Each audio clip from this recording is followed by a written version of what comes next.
لله رب العالمين والصلاة والسلام على أشرف الأنبياء والمرسلين سيدنا ومولانا محمد وعلى آله وصحبه أجمعين أما بعد.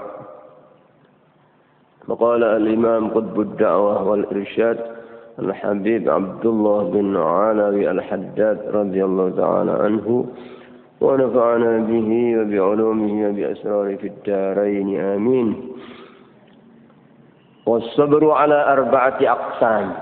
أولها الصبر على الطاعات ويحصل باطنا بالإخلاص وحضور القلب فيها، وظاهرا بلزومها والدوام عليها والدخول فيها بنشاط والإتيان بها على الوجه المشروع.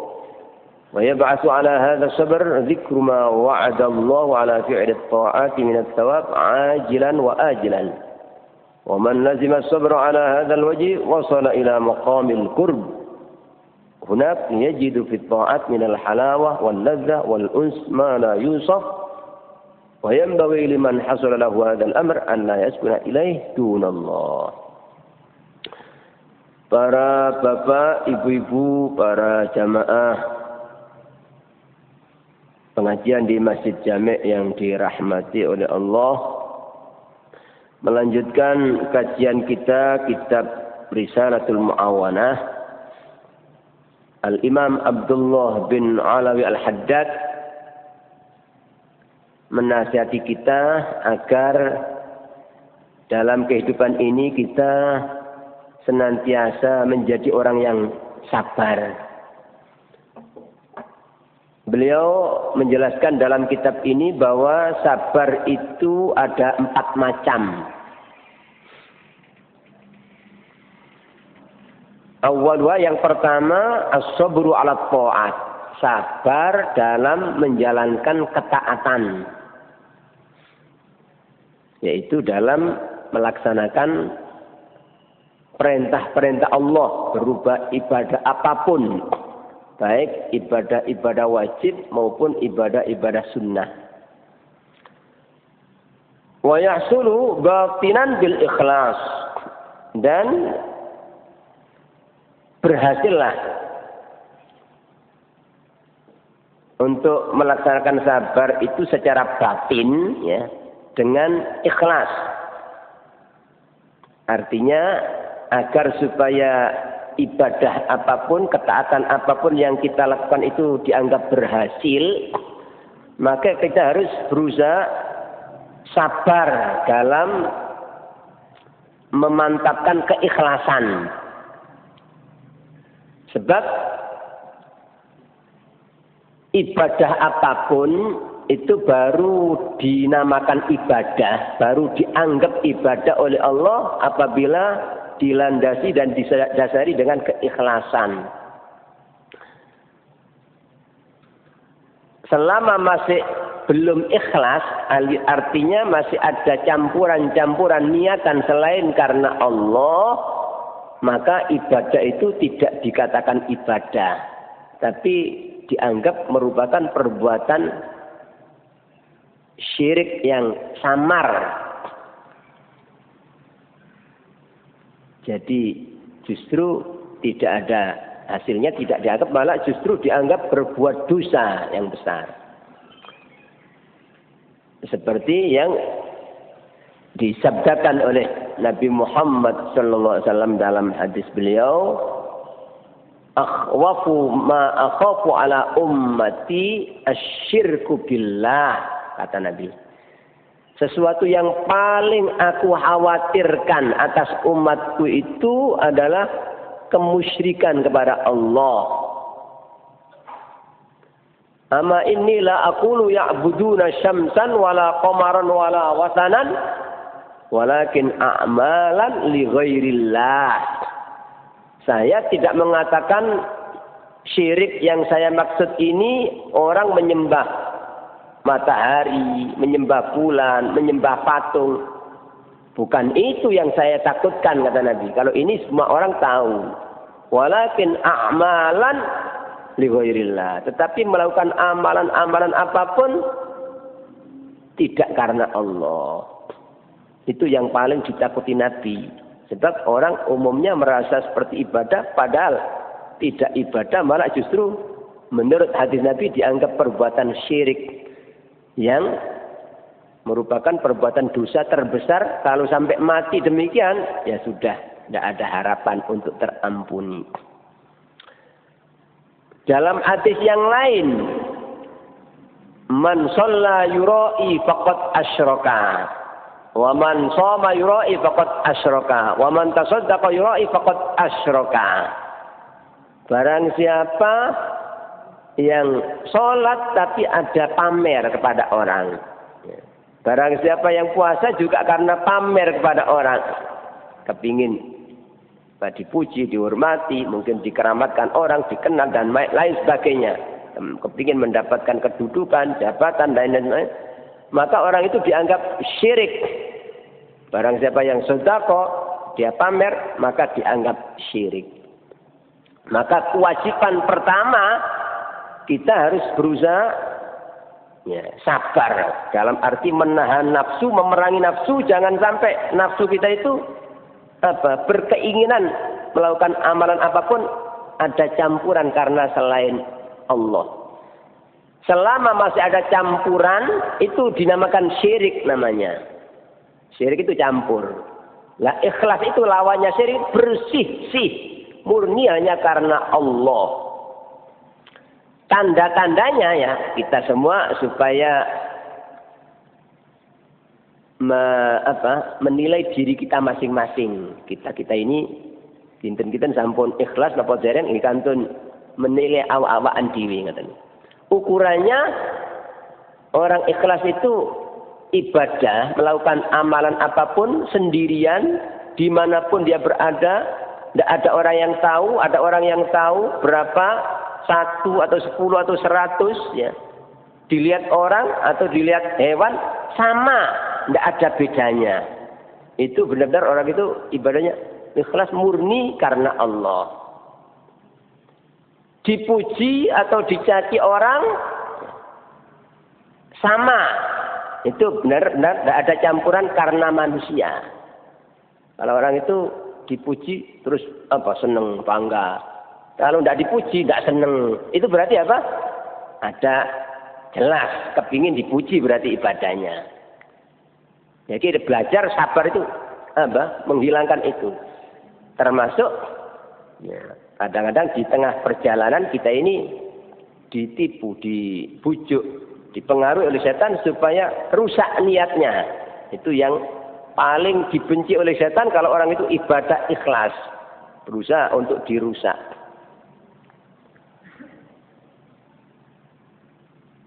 Termasuk tanda kalau kita ini ikhlas, ya, kita ibadah ini bertambah mapan ekonomi kita atau tambah merosot, tetap tidak berubah. Atau tadinya melarat terus kita ibadah terus kaya, tetap bukan berarti tambah merosot karena sudah kaya, tidak. Ya. Atau kebalikannya, itu namanya ikhlas. Selama masih tidak jejak, tidak istiqomah, kadang-kadang semangat, kadang-kadang kendor. Ya. Kalau ada orang semangat, kalau tidak ada orang malas. Kalau ada orang baik, kalau tidak ada orang tidak baik. Orang yang begini masih belum dianggap ibadah, belum menyembah Allah, tapi masih dianggap menyembah selain Allah. Belum dianggap mengagungkan Allah, tapi justru dianggap penghinaan kepada Allah. Seolah-olah Allah itu lebih hina daripada manusia. Itulah yang disebutkan dalam hadis Nabi Muhammad sallallahu alaihi wasallam, man ahsana sholata hina yarahun nas wa asa'a hina yakhlu fatilka istihanatun istahana biha rabbah, kata Nabi. Hadis ini dicantumkan dalam karangan Al-Imam Abdullah bin Haddad dalam An-Nasihat Diniyah. Dia mengutip hadis. Barang siapa yang memperbaiki sholatnya bagus, bacaannya, rukuk sujudnya lama, tapi hina yarahun nas, ketika dilihat oleh orang, wa asa'a hina yakhlu, tapi tidak baik sholatnya ketika sendirian. Kata Nabi ini, fatilka istihanatun istihana biha rabbah. Begitu itu bukan ibadah tapi penghinaan kepada Allah katanya. Nah, betapa sangat-sangat pentingnya, sangat-sangat wajibnya kita ini belajar ya, ikhlas itu, sabar dalam memerangi nafsu, jangan sampai nafsu itu dituruti kepingin ini ibadah karena ini, itu harus dibuang jauh-jauh. Itulah yang dimaksud dalam Al-Qur'an surat Al-Bayyinah ayat 5 itu, wa ma umiru illa liya'budullaha mukhlishina lahuddin. Ya. Mereka tidak diperintah kecuali untuk beribadah kepada Allah mukhlisnya dengan ikhlas. Jadi dengan ikhlas, ada dengan ikhlas. Artinya kalau tidak ikhlas tidak dianggap ibadah. Setidak-tidaknya kita bisa ikhlas seperti itu, yaitu bersih dari pengaruh syirik jali, syirik yang jelas maupun syirik yang samar tadi itu. Baru orang ini dinamakan ibadah, baru orang ini diterima sebagai hamba Allah, baru orang ini mungkin ibarat orang bertamu kepada Allah diterima oleh Allah sebagai hambanya. Selama masih belum, orang ini tidak akan diterima oleh Allah. Karena syirik itu kata Allah dalam Al-Quran najis. Innamal musyrikuna najasun, najis batinnya. Ya, orang menghadap Allah itu ya bukan dengan jasad lohir, tapi ya dengan hati itu, dengan batinnya. Kemudian kalau kita ini sudah bisa ya belajar ibadah itu tidak ada campuran karena selain Allah, mulus, bersih, ya itu pasti orang ini tidak akan bisa dipengaruhi oleh setan kalau orang itu sudah bisa berusaha untuk ikhlas ini. Kalau kita sudah bisa ikhlas yang ini yang sifatnya umum ikhlas ini, kita harus belajar meningkatkan diri kita untuk ikhlas yang lebih tinggi dari itu, yaitu ikhlas tidak ada campuran, merasa dirinya ini punya daya dan kekuatan. Jadi kalau yang pertama itu membersihkan dari syirik, ya. Jelas dan syirik samar, sedangkan ikhlas yang lebih tinggi adalah membersihkan diri dari merasa punya daya dan kekuatan. Sama sekali tidak punya daya, tidak punya kekuatan. Kita bisa sholat. Allah 100% Allah yang mengendaki, Allah yang menolong, Allah yang menguatkan, Allah yang membisahkan, bukan saya tidak bisa apa-apa. Orang bisa ngaji 100% yang membisahkan saya, yang menguatkan saya, yang menolong saya, yang mengendaki saya Allah, saya tidak bisa apa-apa. Sama manusia semua, tidak akan bisa kalau tidak dipisahkan oleh Allah. Tidak ada yang kuat kalau tidak dikuatkan oleh Allah. Tidak ada yang baik kalau tidak diperbaiki oleh Allah. Tidak ada yang bersih kalau tidak dibersihkan oleh Allah. Tidak ada yang sergap kalau tidak disergapkan oleh Allah. Kita supaya belajar meningkatkan ini. Ini namanya apa? Kita ya mengamalkan wa iyyaka nasta'in. Jadi kalau ikhlas yang pertama tadi, iyyaka na'budu, hanya kepada Engkau kami menjamah. Tidak ada campuran karena Allah. Itu ikhlas yang umum ya, umumnya orang. Tapi kita harus belajar setelah bisa melaksanakan itu, kita belajar mengamalkan wa iyyaka nasta'in ya. Dan hanya kepada Engkau kami mohon pertolongan. Jadi dalam segala gerak-gerik kita bisa ini, bisa ini, bisa ini, semata-mata pertolongan Allah ya. Dan itulah sebenarnya yang sudah biasa kita ucapkan sehari-hari, ucapan la haula wala quwwata illa billah. Sebenarnya itu ucapan yang umumnya orang pasti paham, pasti hafal. Tapi kadang-kadang kita semua ini masih belum bisa mempraktekkan. Apa maksudnya la haula wala quwwata illa billah? Itu tidak ada daya, sama sekali tidak ada daya untuk bisa menghindarkan diri dari maksiat, dari yang tidak baik, dari bahaya. Wala quwwata, dan tidak ada kekuatan untuk taat. Bisa taat apa saja, tidak ada. Illa billah. Kecuali hanya dengan pertolongan Allah. Ya. Jadi kembali manusia di dunia ini dibagi 3 tadi itu. Orang yang ibadah ya. Ada yang zahirnya seperti ibadah tapi tidak dianggap ibadah, tapi oleh Allah dianggap syirik, dianggap penghinaan pada Allah karena niatnya belum ikhlas. Ya. Itu. Ya. Terus yang kedua, orang yang ibadah ikhlas, bersih dari pengaruh ya, syirik jelas maupun syirik samar tadi itu ya. Tapi ada yang tingkat tinggi ya, yaitu orang benar-benar lepas daripada merasa punya daya dan kekuatan. Dia bergerak, Allah yang menggerakkan. Dia bisa, Allah yang membisakan. Dia baik, Allah yang memperbaiki. Nah, antara ikhlas yang pertama sama yang kedua ini sangat-sangat jauh.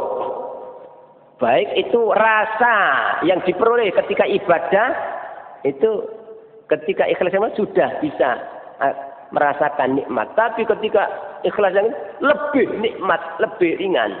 Dan pahala yang diperoleh jauh lebih tinggi. Ikhlas yang kedua ini. Sebab orang ini tidak pernah merasa bisa, tapi hanya Allah yang bisa.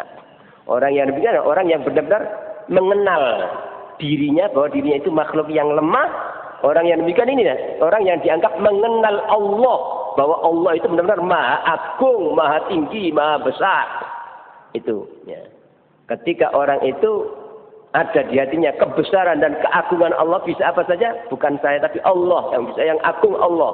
Yang ya, orang yang demikian ini yang dianggap besar di sisi Allah, karena orang ini membesarkan Allah. Ya.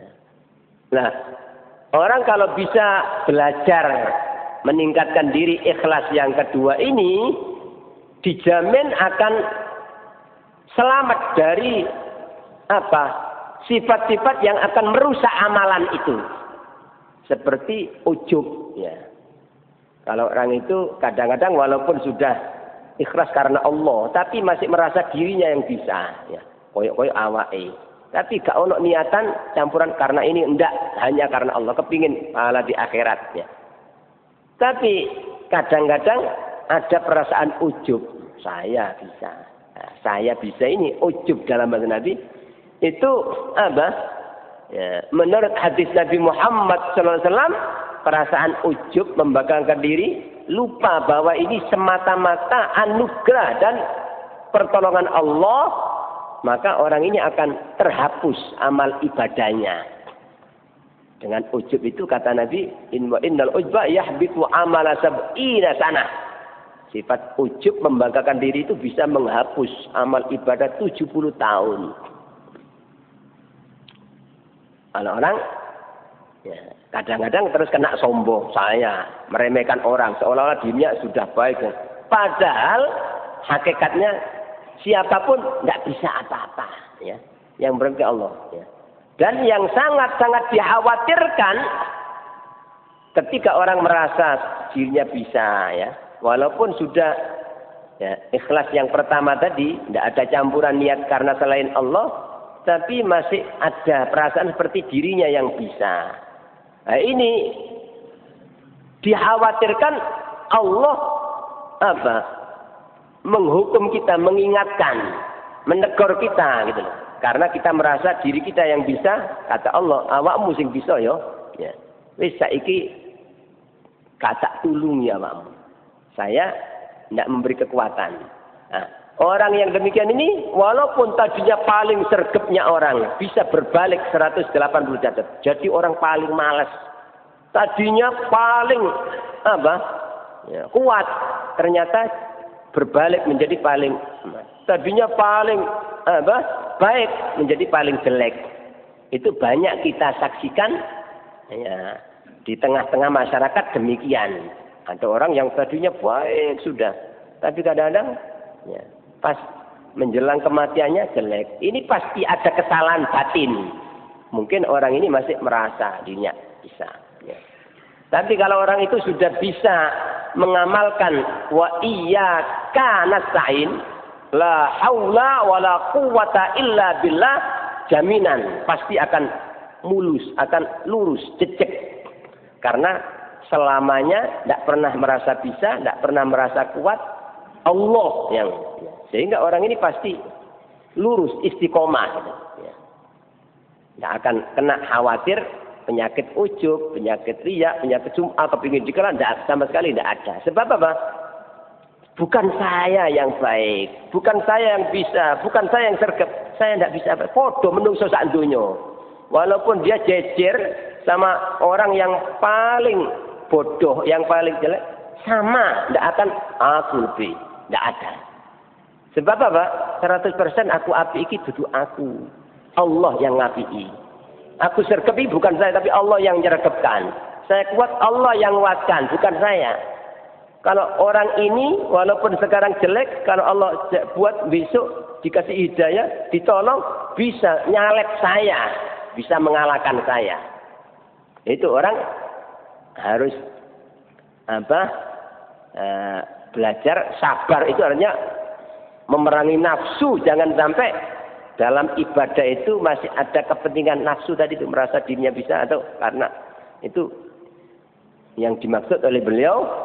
Pertama kita harus mengamalkan sabar ini dalam mengamalkan ikhlas dalam ibadah, bukan sekedar ibadah tapi ikhlas. Ikhlasnya itu yang berbobot, ya, yang akan jadi intinya. Jadi ibadah-ibadah itu ada sisi zahir, bentuk kulit, ya, yang menjadi intinya itu, ya, adalah ikhlas. Ibarat jasad manusia itu, amal-amal ibadah itu jadi jasadnya, wajah, rambut, telinga, tangan, kaki, itu zahirnya ibadah, itu zahirnya ibadah. Sedangkan ikhlas itu adalah rohnya, nyawa, ya, yang akan berhadapan dengan Allah. Itu nyawanya, bukan jasadnya. Kalau jasad, orang mati ya dikubur, dimakan tanah, habis. Tapi roh ini yang akan abadi. Ya. Dan ketika roh itu ikhlas, diterima oleh Allah bersih, maka akan bisa membawa jasmani yang umumnya rusak dikubur, tapi berkat rohnya itu bersih, suci, dijaga oleh Allah. Jasmaninya, sebagaimana banyak orang-orang yang benar-benar sudah bisa mengamalkan ikhlas itu dijaga. Tidak Allah mengharamkan tanah, ulat-ulat untuk memakan jasad orang yang rohaninya benar-benar bersih. Itu pertama, ya.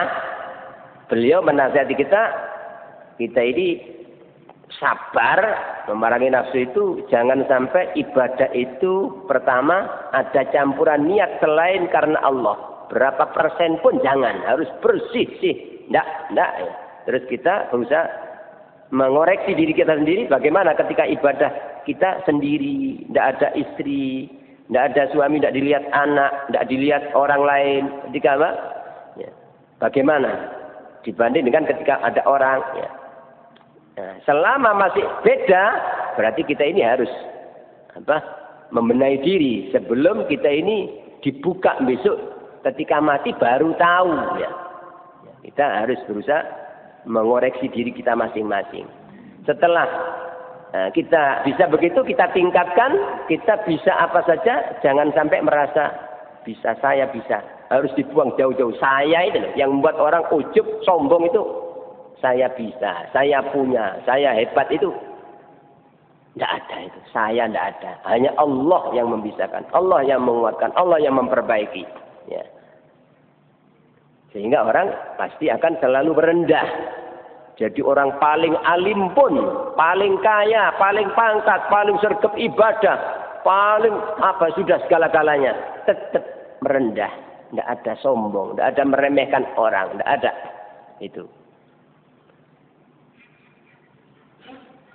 Kemudian setelah kita bisa sabar dalam arti perang melawan nafsu, jangan sampai ibadah itu dirusak oleh perasaan-perasaan tadi.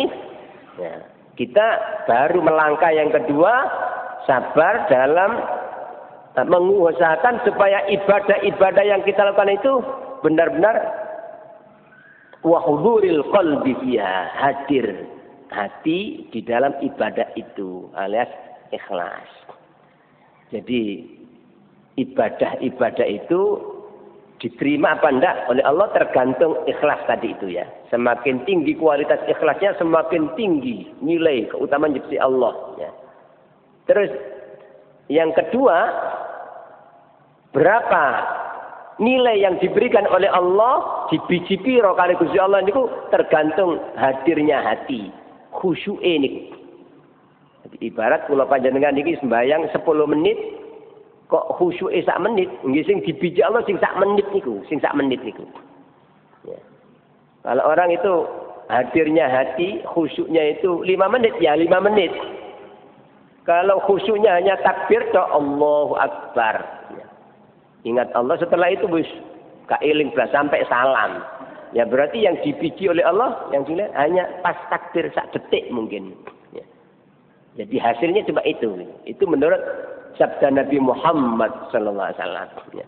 Kalau tidak ada ikhlas sama sekali ya berarti tidak ada. Artinya tidak ada khusyuknya. Takbir aja kaeling Allah ya sudah.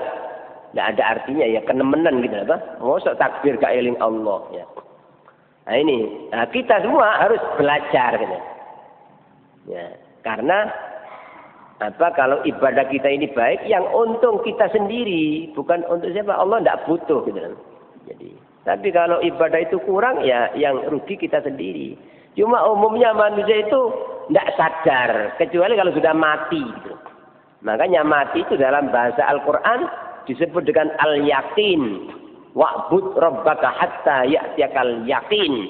Yakin betul. Kalau orang mati sudah, waduh ternyata ibadah saya masih sangat kecil. Masih banyak yang tidak memenuhi syarat. Nah itu. Nah, kita sebelum kita dihisab oleh Allah harus pandai-pandai menghisab diri. Ya apa kira-kira sholat yang kita lakukan. Kalau ternyata masih sangat-sangat kurang, terus menunggu kapan kita. Tidak ada usaha untuk belajar. Ya. Ya. Makanya sabar itu termasuk ini. Jadi nafsu ditahan. Jangan. Ya. Kamu ini menghadap Allah. Ya. Kamu ini dilihat oleh Allah. Jadi kalau kita ini supaya bisa ingat. Ya. Menurut hadis Nabi Muhammad SAW, al-ihsan itu anta'budallaha ka'annaka tarahu. Engkau ibadah kepada seolah-olah kamu melihat Allah.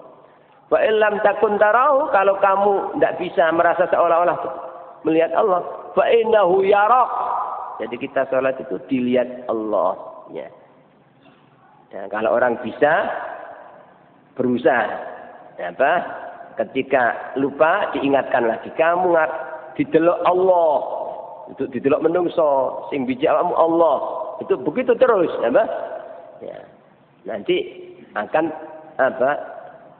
kalau orang sudah bisa latihan demikian, tidak hanya di dalam sholat saja merasa dilihat oleh Allah, dimanapun, walaupun di jalan raya di mana merasa dilihat oleh Allah, sehingga ya takut melanggar larangan Allah, ya, bukan karena manusia tapi karena Allah. Itulah makanya sholat itu kalau benar sudah baik menurut Allah, inna sholata tanha anil fahsya'i wal munkar. Sholat itu kalau memenuhi syarat tadi itu, ya, seorang sudah bisa sabar dalam mengamalkan ikhlas, sabar dalam berusaha untuk hadir hatinya pada Allah. Pasti akan mampu mencegah pelakunya dari segala perbuatan keji dan mungkar. Ya. Tidak ada itu. Baik perbuatan keji dan mungkar yang zahir maupun yang batin. Tidak ada sombong, tidak ada ujub, tidak ada pamer, tidak ada hasud, tidak ada meremehkan orang, tidak ada punya niatan yang jelek pada orang, tidak ada. Ya. Dan ketika orang ini ibadahnya terutama sholat sudah baik, pasti akan menghasilkan akhlak yang mulia. Orang itu selalu syukur, selalu sabar. Ya. Itu sebagaimana yang disebutkan dalam Al-Quran surat Al-Ankabut ayat 45 tadi, dan juga surat Al-Ma'arij ayat 19 sampai ayat 21. Itu. Ya.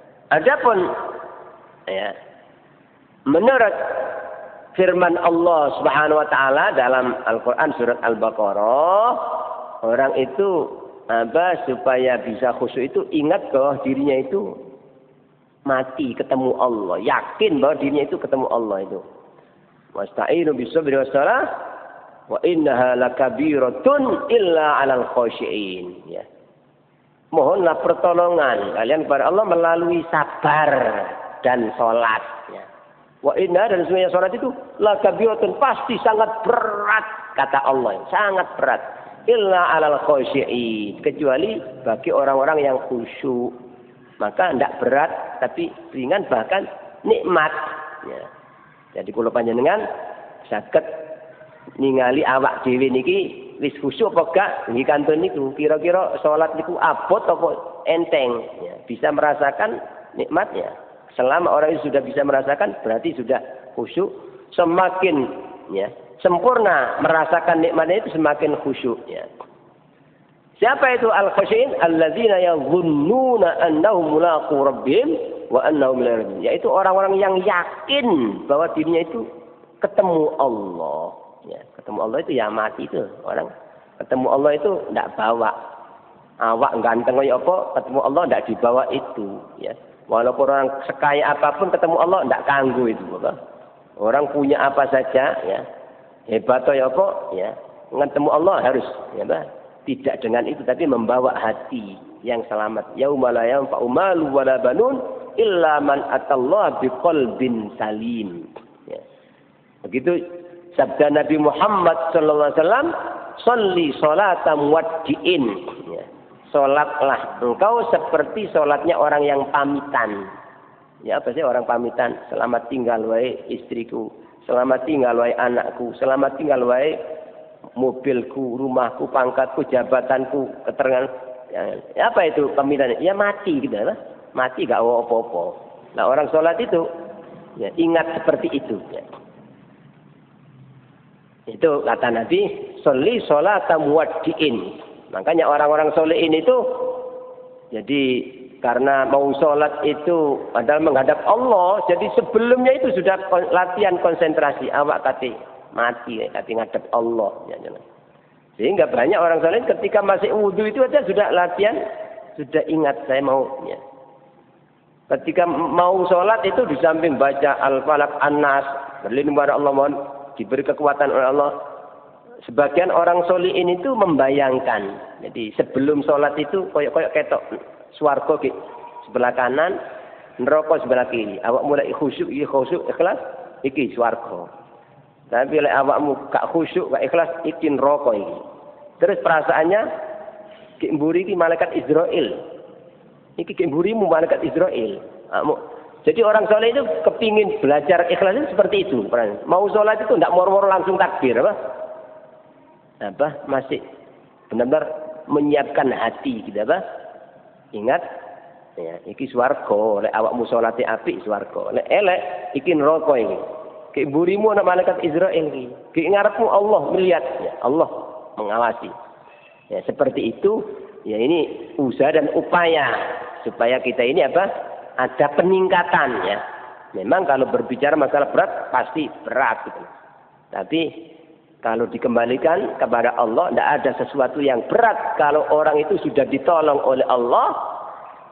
Sebaliknya, tidak ada sesuatu yang ringan kalau tidak ada pertolongan Allah. Ya. Makanya orang, ya, sabar tadi itu untuk mengundang Allah, terus merasa dirinya tidak bisa apa-apa, tidak kuat apa, hanya mengandalkan Allah. Terus diantaranya mengingat akan kematian itu yang akan membuat orang selalu ingat Allah. Itulah yang dimaksud oleh beliau, berhasillah ketaatan itu secara batin dengan ikhlas dan hadirnya hati di dalamnya. Terus wa zahiran, secara zahir kita butuh sabar dalam melaksanakan ketaatan itu, kontinu dan istiqomah diluzumnya wa dawmi aliyah. Dalam kondisi apapun, repot toyo opa wis, tetap waktunya ibadah, waktunya sholat. Ada kewajiban. Ya. Walaupun orang sakit yang seberat apapun sudah, selama masih sadar, gitu. Walaupun sudah tidak bisa bergerak, tetap tidak boleh meninggalkan. Walaupun berat, tapi kita harus yakin semakin berat visi kita, justru semakin besar pahala. Jadi walaupun orang itu ya, misalnya orang pas sibuk wah ini wabot kita tinggal. Nah, justru harus yakin, justru ini yang akan ya, saya hargai oleh Allah karena saya mengutamakan Allah daripada yang lain-lainnya. Itu sabar secara zahir. Ya, kita jangan sampai berani meninggalkan kewajiban apapun, terutama sholat dalam kondisi apapun dalam Islam sampai dalam suasana perang. Tidak ada alasan untuk tidak sholat. Perang. Makanya ada tuntunan dalam Al-Quran sholatul khauf, sholat di saat perang. Itu pun tetap dilaksanakan berjamaah. Bagaimana ketika musuh ada di arah kiblat? Bagaimana musuh ketika tidak ada di arah itu diatur dalam Al-Quran. Saking pentingnya sholat. Perang ini, perang. Tetap tidak berani mendengar, tetap dilaksanakan jamaah. Nah sekarang kadang-kadang kita tidak ada kerepotan apa-apa, males sholat, males jamaah. Ya. Dalam kitab-kitab agama orang sakit separah apapun sampai diberi tuntunan kalau tidak kuat berdiri duduk ya sholat, kalau tidak kuat duduk berbaring, kalau tidak kuat terlentang, ada caranya semua. Kalau tidak bisa rukuk sujud isyarat, kalau tidak bisa wudhu ditolong dibantu diwudoni, kalau tidak boleh kena air tayamum, kalau tidak boleh badannya najis semua ya sholat hormat waktu tanpa wudhu tanpa tetap ya. Hanya saja nanti kalau sudah dalam keadaan normal wajib mengulang. Ya. Seperti itu, ya. Itu perlu sabar gitu. Sabar itu tetap istiqomah dalam mengamalkan ada rintangan apapun, ya. Jangan sampai menyebabkan orang ya putus dari kewajiban-kewajiban ini karena pertama kali kita semua ini kewajiban tidak boleh kurang ya. Karena kewajiban ini ibarat modal pokok. Kalau orang itu kewajiban-kewajibannya beres sampai mati, tidak ada kewajiban yang diabaikan. Terus yang kedua, larangan Allah yang bersifat haram tidak ada yang dilakukan. Ya. Orang ini dikatakan selamat, salimun, selamat. Ya. Ya. Yang dalam bahasa Al-Quran dikatakan muktasid, kelas menengah, kelas sedang. Ya. Tapi selama kewajibannya masih ada yang diabaikan, apakah itu kewajiban sholat, mungkin puasa Ramadan, mungkin zakat, mungkin kewajiban terhadap istri, terhadap suami masih diabaikan kepada orang tua, pasti orang ini tidak selamat. Ya. Dikatakan zalimul li nafsi dalam bahasa Al-Quran. Faminhum zalimul li nafsi. Nah kalau orang yang demikian ini, kalau kekurangannya itu tidak sampai membatalkan iman, ya bisa masuk surga, masih dianggap umat Nabi Muhammad SAW, tapi masih berat, dihisab dengan hisab yang berat. Tapi yang lebih ditakuti itu kalau orang itu dengan sering meninggalkan kewajiban, apalagi sholat, terus kok sampai imannya lepas. Waliyadillah, na'udzubillah min dzalik. Tanda-tandanya iman lepas itu kalau orang meninggalkan sholat, tidak getun sama sekali. Gak getun. Karena sudah terbiasa. Itu sudah ukuran iman sudah hilang sudah. Jadi selama orang itu meninggalkan kewajiban kok getun, itu berarti apa? Ada iman dan hatinya masih hidup. Ya. Tapi kalau sudah ya, melakukan meninggalkan kewajiban atau melakukan keharaman, tidak getun sama sekali. Ini berarti imannya sudah lepas. Ya. Waliyadzubillah. Yang dikhawatirkan ini sampai nanti kalau sudah mati dalam keadaan belum tobat, waliyadzubillah sudah tidak ada harapan untuk selamat selama-lamanya sudah. Walaupun setiap hari ditahlil ya, doakan oleh siapa tidak ada artinya. Sebab ya imannya sudah tidak selamat. Ya.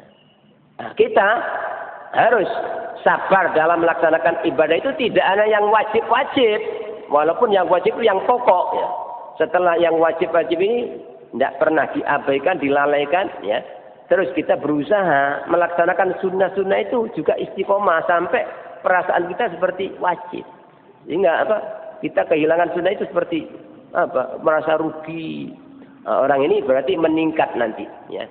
Akan wa minhum sabiqum bil khairat biidznillah, ya. Sebab apa kok kita harus sabar juga dalam melaksanakan taat-taat yang sunnah. Sebab kita semua ini belum bisa menjamin apakah kewajiban-kewajiban yang sudah kita lakukan itu sudah memenuhi syarat, sudah lengkap, sudah diterima semua oleh Allah, ataukah masih banyak kurang. Kalau kita mau jujur kepada diri kita, pasti kewajiban kita masih sangat banyak kurangnya. Buktinya sholat. Mungkin sholat 10 menit yang khusyuk hanya berapa? Itu kurang. Kekurangan kita. Kadang-kadang masih ada campuran yang tidak ikhlas 100%. Nah, untuk menutup kekurangan-kekurangan yang wajib itu adalah amal-amal sunnah itu, gitu loh. Amal sunnah itu bisa menembel kekurangan. Begitu juga puasa Ramadan, mungkin banyak kurang, maka puasa sunnah. Begitu juga zakat, mungkin tidak beres 100%, nah, sodako sunnah itu akan menutup kekurangan. Jadi kita dianjurkan sabar secara zahir ini. Istiqomah melaksanakan pertama kewajiban, jangan sampai ada kekurangannya, terus larangan Allah ditinggalkan semua, terus kita harus berusaha sabar dalam istiqomah melaksanakan kesunahan-kesunahan, karena jaga-jaga barangkali kewajiban yang sudah kita persiapkan ternyata masih banyak kurang, kesunahan ini bisa dibuat tutup. Kalau ternyata sudah tertutup, kok masih banyak sunnah-sunnah, nah ini akan meninggikan derajat. Sekaligus itu akan menjadi penyebab orang ini diakui sebagai cinta kepada Allah, dan pasti akan dicintai oleh Allah Subhanahu wa Ta'ala. Sebagaimana dalam hadis qudsi, orang ketika istiqomah melaksanakan kewajiban, terus istiqomah melaksanakan sunnah dengan ikhlas, dengan baik, maka Allah akan menyintainya. Kalau Allah menyintai, maka Allah yang jadi anggota badannya semua dijaga oleh Allah, digerakkan untuk hal-hal yang diridhoi oleh Allah. Nah ini ya, beliau mengatakan wa dhahiran biluzum ya dami'al wa dukhuli biya binasyadan, memasuki ibadah dengan semangat. Jadi ketika kita melakukan ketaatan baik wajib maupun sunnah itu semangat. Wal ityan biya alal wajhil masyru', dan melaksanakan ketaatan-ketaatan tadi itu dengan cara yang disyariatkan, bukan asal-asalan. Jadi walaupun orang berusaha ikhlas khusyuk, tapi tidak cocok syariatnya, yang tidak cukup masih. Jadi harus sesuai, ya. Ibarat sholatnya harus tumak nina, rukun-rukunnya sholat dipenuhi semua gitu loh. Tumak nina ketika ruku, ketika iktidal, ketika sujud, ketika duduk, itu harus, ya. Tidak ada bedanya antara sholat wajib maupun sholat sunat, sama. Dalam masalah rukun ini tidak bisa ditinggalkan gitu loh. Bukan berarti kalau sholat sunat boleh cepet-cepetan, boleh tidak. Ya. Nah kalau orang karena sholat sunat cepet-cepetan, sebagaimana umumnya ya di masjid-masjid itu, sholat sunat tidak ada tumak nina. Nah ini apa artinya itu? Tidak ada gunanya, tidak sah. Ya. Ya, dan orang Indonesia ini tertipu, merasa seolah-olah sudah punya amal sunnah banyak, ya, apalagi ada saja berita-berita zaman akhir ya, orang sholat taraweh nek 7 menit wis mari. Nauzubillah min dzalik, itu ngecek sama Allah, ngecek ya, sama ya, menjatuhkan ya cerita Islam kita, orang NU ya. Jadi itu sama sekali bukan ibadah, itu penghinaan, tidak ada itu ya. Kalau berbicara masalah khusyuk, siapa yang lebih khusyuk dari para sahabat Nabi? Siapa yang lebih khusyuk daripada Nabi Muhammad SAW? Nabi apa pernah sholat? Tidak ada. Nah, sahabat. Bahkan di zaman Nabi ada sahabat loh. Kalau berbicara masalah khusyuk, tidak ada yang. Ketika Nabi khutbah, ada orang yang sholat, salam, disuruh berdiri. Sampai berdiri, sampai belum sholat tadi.